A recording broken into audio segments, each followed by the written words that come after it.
Day 558 Day of Russian aggression Strait of Ukraine, the situation at the front. Today, there is a lot of news from the south. First of all, today, the Russian large-scale drone strike on Ukrainian harbors went terribly wrong. Since the main Russian targets had been the harbors on the sea, Ukrainians increased their reliance on the harbors on the Danube River, such as those in Izmail and Reni.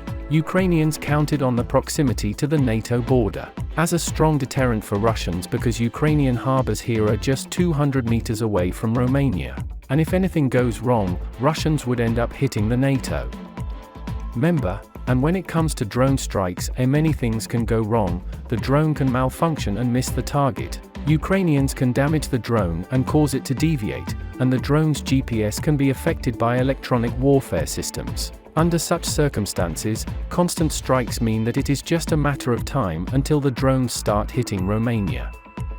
As it turned out, Russian forces were unwilling to avoid the risk and continued striking Reni and Izmail, and today, several Russian drones reportedly hit the Romanian territory. The Romanian Ministry of Defense responded to the situation by stating that the Russian drone strike was aimed at the Ukrainian Reni seaport, which they strongly condemned.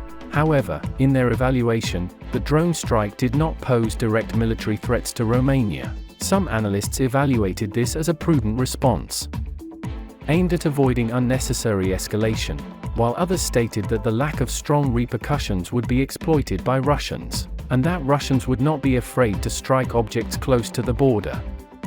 In the meantime, Ukrainians continue conducting their own strikes on the Russian military objects in the western part of the Kherson region.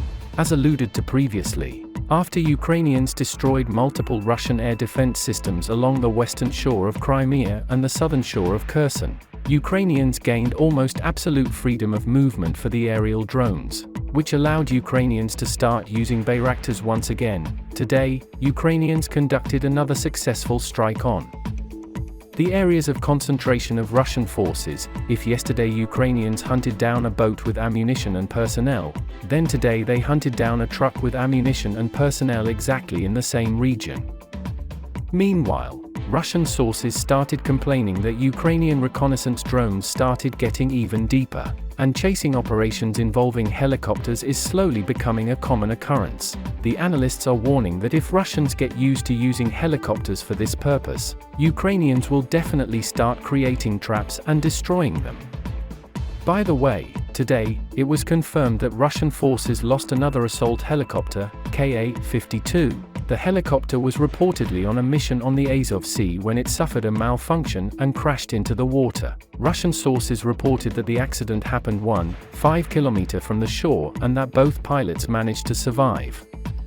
Coincidentally, today, Ukrainians released an interview with the Russian soldier who recently helped Ukrainians steal a Russian helicopter Mi-8. The interview sent a shock through the Russian media space, as most of them reported that Russian soldiers were tricked or that the GPS broke down and Russians wandered onto the Ukrainian airfield. In reality, the pilot was against the invasion of Ukraine, did not see any sense in killing each other, and concluded that the only viable way out for him was to switch sides. Unfortunately, other crew members did not share the same view and put up high resistance. The pilot got shot, however.